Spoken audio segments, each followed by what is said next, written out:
அது இன்று டிவிகே கட்சியினுடைய தலைவர்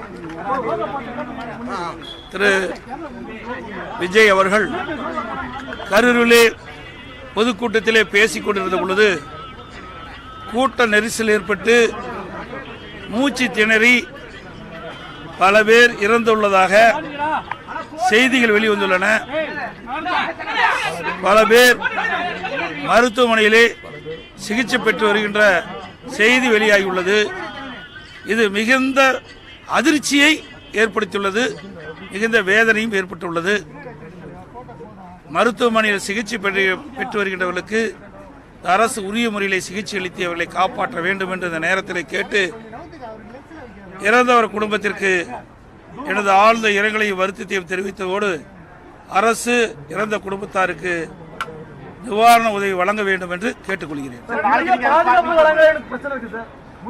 அதாவது என்ன செய்தியில் தான் நான் பார்க்கிறேன் ஒழிய என்ன நடந்தது என்பது எங்களுக்கு முழுமையாக தெரியாது. இந்த ஊடகத்தில் வருகின்ற செய்தியின் அடிப்படையில் தான் இந்த கருத்து சொல்லியிருக்கிறேன்.